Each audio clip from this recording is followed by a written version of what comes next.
Hey guys, Jeff Putnam here from Jeff Putnam's Fly Fishing Schools, and today we're going to do another video tip for you on fly fishing, particularly fly lines that I really enjoy using.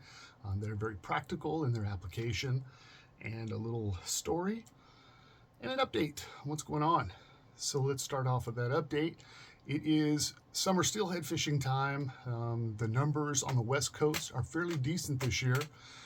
Last year, the Rogue River had a really low number year, and we're looking back to get back on track this year.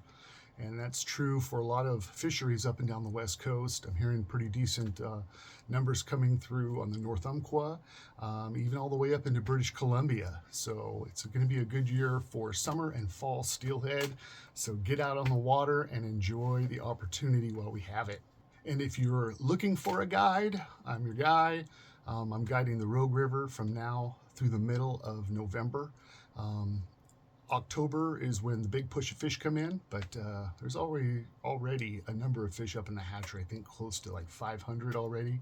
So that doesn't include the wild fish as well. So it's a pretty decent run. So again, if you need a guide, check out my website, jpflyfishing.com. And we also do guided trips with instruction. So if you're new to steelhead fishing, you want to learn, if you want to pick up a spey rod for the first time, it's a good opportunity. And I can provide that gear for you while we go down the river.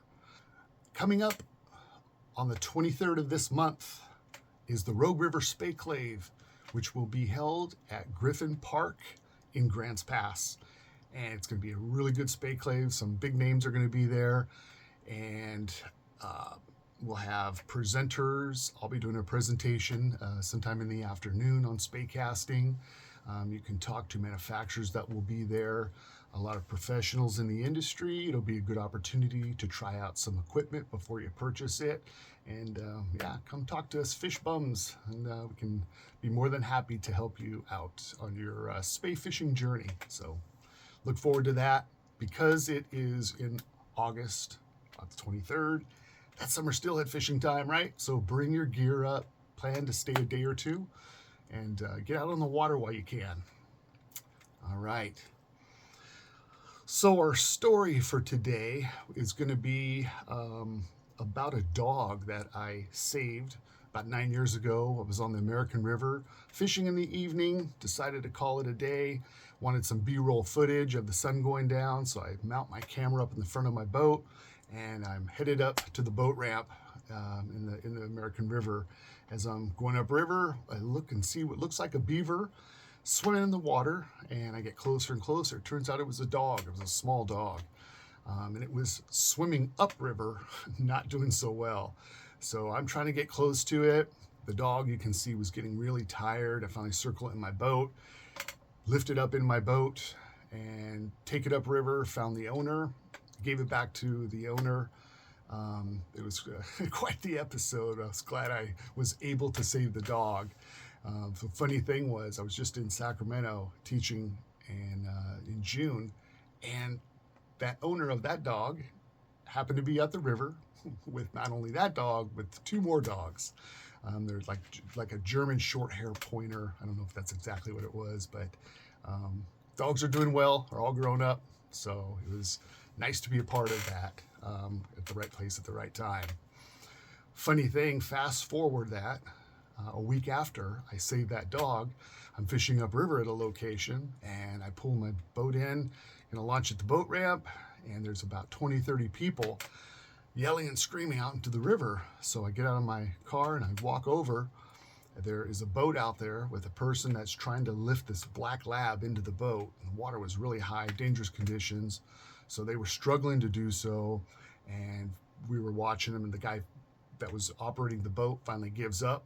I throw my boat in, I head on out. But before I started getting out of this little back eddy where I launched the boat, a woman in a kayak decides that she's gonna row her kayak out and get this dog.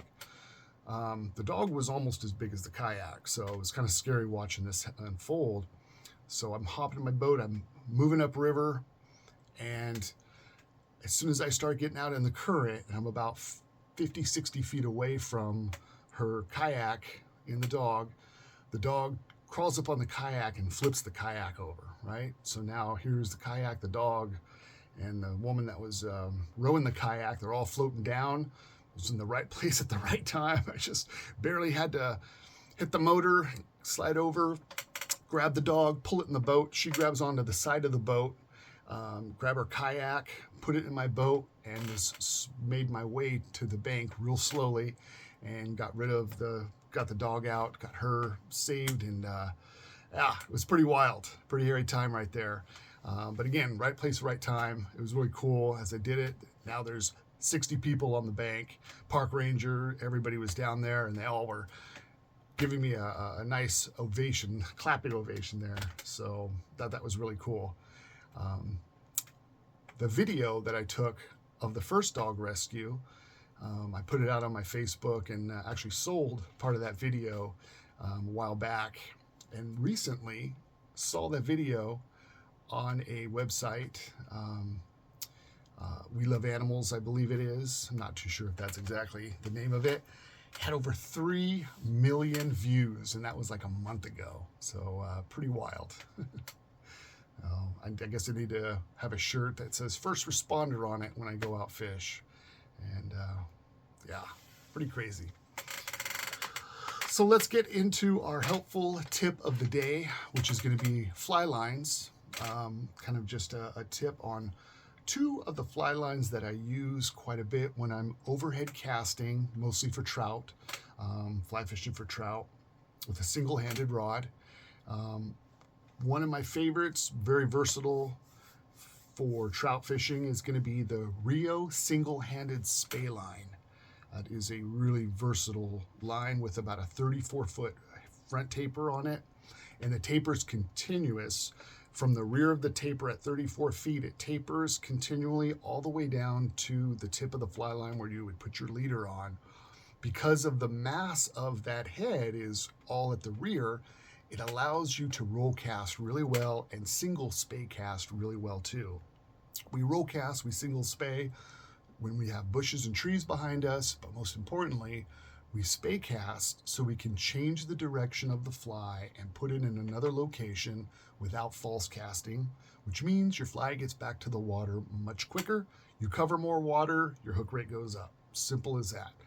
Not only is that fly line good for roll casting and spey casting, it overhead casts really well due to the taper. It throws nice tight loops. So if I'm going to just go out trout fishing and I might throw a small indicator, a little split shot, if I'm swinging a soft hackle, if I'm throwing a small medium dry fly, that is my go-to fly line. I really like it a lot. It doesn't throw big giant indicators, big heavy stone fly nymphs with bead heads and split shot. It's not designed to do that. That's where nymph taper is going to be more important, more popular. So Rio single-handed spey line, great all-around fly line. You can find that at your local fly fishing store. The other one, because I love to spring creek fish, I love casting distances over 50, 60 feet, throwing medium to small dry flies, usually in the surface, or an emerger, or even just a soft hackle below the surface.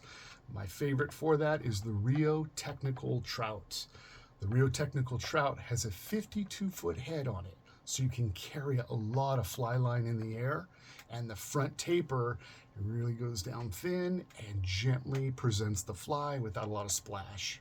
So great for spring creeks. You can fish lakes if you're fishing dry flies or emergers close to the surface. Also a great fly line for that application.